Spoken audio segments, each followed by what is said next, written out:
श्री शिवाय नमस्तुभ्यम। आप सभी शिव भक्तों का स्वागत है मेरे चैनल तापसी ब्लॉग में। और आज मैं पूज्य पंडित जी श्री प्रदीप मिश्रा जी महाराज जी के कथा में जा रही हूँ। कहते हैं ना, भोले बाबा जब बुलाते हैं तो सहयोग हो ही जाता है, कैसे न कैसे करके ही। पर मुझे उनने बुलाया है और मैं कुबरेश्वर धाम की पावन भूमि पे आज पहुँचने वाली हूँ। क्योंकि हम लोग भोपाल में रहते हैं तो हम सबसे पहले न्यू मार्केट पहुँचे और फिर हम सभी ने ऑटो बुक कर ली। पर हेड 100 रुपये लगे, पर ऑटो वाले भैया ने पहुँचा दिया कुबरेश्वर धाम के मेन रोड पर बिल्कुल। अगर आप सभी पहली बार आ रहे हैं कथा सुनने पंडित जी की, तो आपको भोपाल स्टेशन से ही बस या फिर प्राइवेट ऑटो मिल जाएंगे। आप बुक करके सीधे पहुँच सकते हैं धाम तक। खैर, हम लोग करीब 10:30 बजे निकले न्यू मार्केट से और 12:30-1 बजे के लगभग पहुंच गए थे। ऑटो को काफ़ी दूर रुकवाया गया था तो हमें काफ़ी चलना पड़ा अंदर तक। फिर फाइनली हम पहुंच गए बाबा के प्रवेश द्वार पर। वहां से हमने एंट्री ली तो देखा खूब भीड़ थी और लोग कंकर शंकर जी की पूजा कर रहे थे। फिर हम अंदर चलते रहे। मुझे ठीक तो नहीं मालूम, पर 60-70 लाख लोग तो होंगे ही वहाँ। इतनी भीड़ और इतने लोग ना जाने कहाँ से बाबा की कथा पे आए हुए थे। कुछ लोग वहाँ ठहरे हुए थे काफी दिनों से। सभी जिसको जहाँ जगह मिली, इतनी धूप में तपती गर्मी में भी चादर से टेंट बना के वहाँ बैठे हुए थे, लेटे हुए थे लोग। एक चीज़ मुझे ये सीखने को मिली कुबरेश्वर धाम आकर कि चाहे कोई कितना भी अमीर कितना भी गरीब, यहाँ ऐसे आकर बिना आडंबर के बिना दिखावे के इतने कष्ट करके तपती धूप में कथा सुनने का इंतज़ार कर रहे हैं ये लोग। भगवान के दरबार में सभी एक समान हैं। अपने घर में ये लोग भले ही ठाठ से रहते होंगे, पर यहाँ पर कोई दिखावा नहीं, सिर्फ भोले बाबा की भक्ति में रमे हुए हैं सभी। फिर हम लोग थोड़ा पूछते हुए आगे निकल गए। हमें जहाँ कथा हो रही है वहाँ तक पहुँचना था। जैसे ही हम पहुँचे बिल्कुल जगह ही नहीं थी वहाँ। फिर भी थोड़ी हिम्मत करते हुए हम लोग आगे घुसते रहे। लोग नीचे बैठे हुए थे और जैसे तैसे हमें बैठने की जगह मिल ही गई और हमने कथा का रस तत्व ग्रहण करा। वहाँ लोग बहुत चीज़ें बांट रहे थे, कोई संतरा तो कोई पानी की बोतल। एक भैया ने हमें माजा पिलाई। सब सेवा कर रहे थे वहाँ पर, जिसकी जितनी श्रद्धा। मुझे बहुत अच्छा लगा। वैसे तो कई बार मैं आई हूँ कुबरेश्वर धाम दर्शन करने, पर पंडित जी का ऐसा लाइव कथा सुनने आने का कभी मौका नहीं मिल पाया था। आज वो इच्छा भी पूरी कर दी भोले बाबा ने मेरी।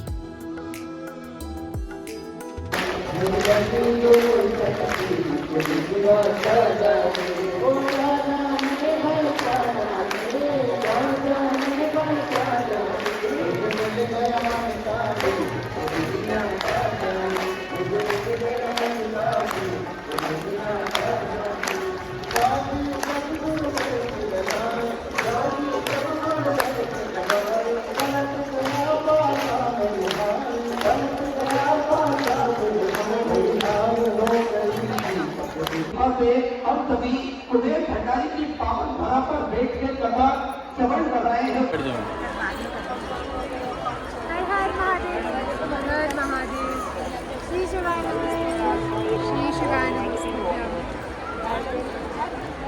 उधार ले सकते, पर एक ऐसी चीज है जो जिंदगी में उधार नहीं ली जा सकती, वो है पुण्य।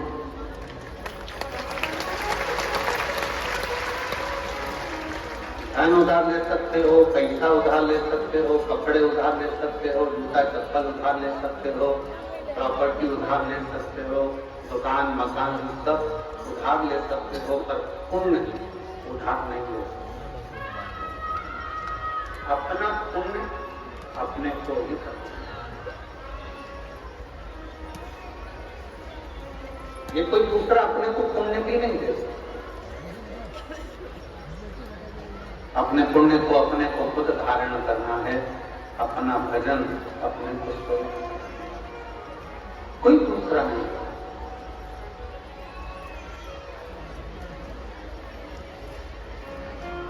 जरा विचार करिएगा, किसी के मरने पर लोग एकादशी अगर देते भी ना, तो गिन के देते हैं कि 5 2 की चांद। ज्यादा नहीं चली।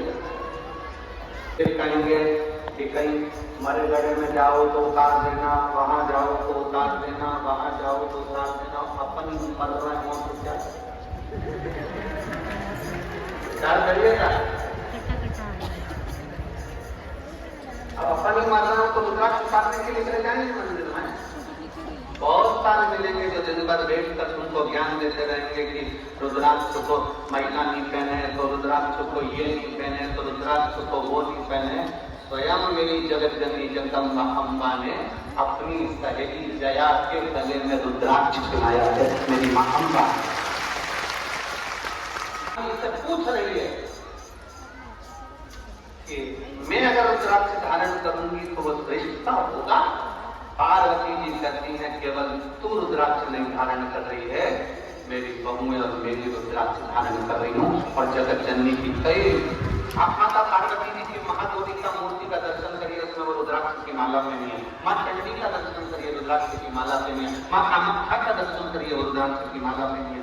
माँ बगलामुखी का दर्शन करिए, रुद्राक्ष की माला पहनी है। माँ दुर्गावती का दर्शन करिए, रुद्राक्ष की माला पहनी है। माँ कमला का दर्शन करिए, रुद्राक्ष की माला पहनी है। माँ मंगला का दर्शन करिए, रुद्राक्ष की माला पहनी है। स्वयं मां पार्वती जी जया के गले में रुद्राक्ष पहना देते। अब कौन सा प्रमाण लाओगे कि स्त्री रुद्राक्ष पहने? कई माताएं प्रश्न करती हम पहने क्यों नहीं पहने? अरे तेरी मर्जी, तुम्हारा मन। अरे मेरी माताओं, मेरी जीजियों, मेरी बेटियों, मेरे बेटाओं, मेरे जीजाओं, मेरे भाई, रुद्राक्ष तुम्हारे गले में अगर पड़ा हुआ है तो समझ लेना कि शंकर भगवान ने तुम्हारे ऊपर सिग्नेचर कर दिया है। तुम शिव के हो, तुम भगवान शंकर के हो।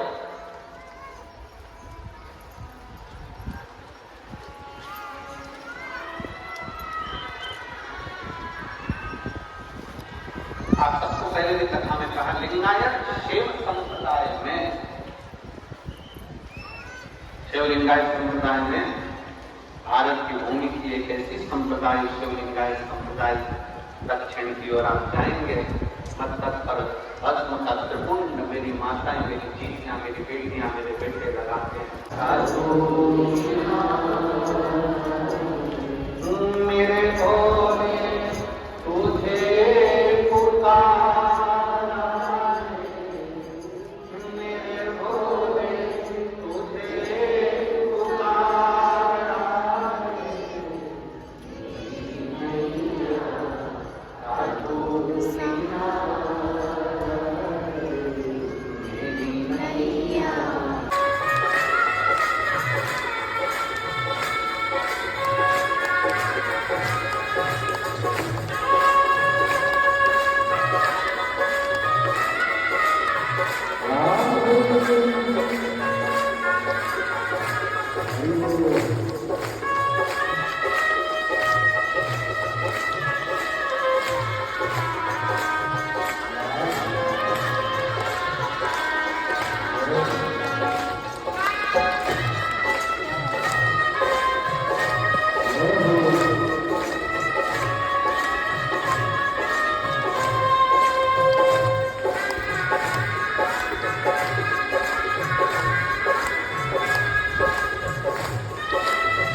रुक जाओ।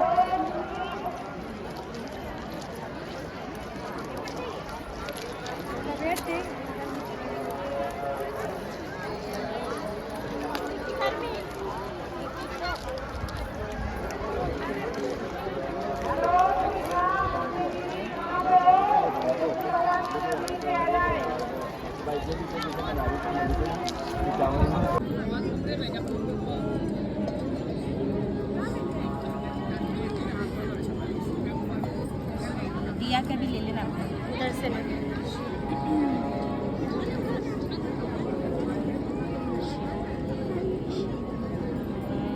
हम लोग की भी ले लो।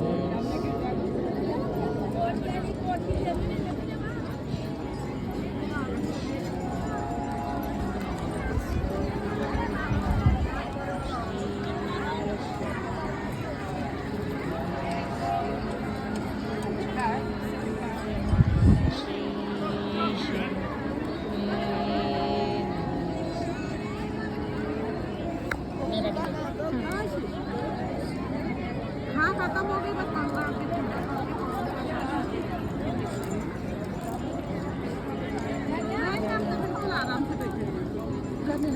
कथा समाप्त होने के बाद हमने कंकर शंकर जी की पूजा करी और अपने साथ ले आए। हमारा एक्सपीरियंस बहुत ही अच्छा रहा, सुकून का अनुभव हुआ बहुत। मैं भी बहुत सारी अपनी इच्छाएं बताकर जा रही हूँ यहाँ से बाबा से। उनने पूरी कर दी तो मैं भी पत्र जरूर लिखूंगी पंडित जी को। आप भी जरूर यहाँ आइए। इतने सारे लोगों की आस्था जुड़ी हुई है, वो कभी भी विफल जा ही नहीं सकती। बाबा देर सवेर बिगड़ी जरूर बनाएगा। यही मन में विश्वास लेकर मैं वापस घर के लिए निकल रही हूँ। ओम नमः शिवाय। श्री शिवाय नमस्तुभ्यम।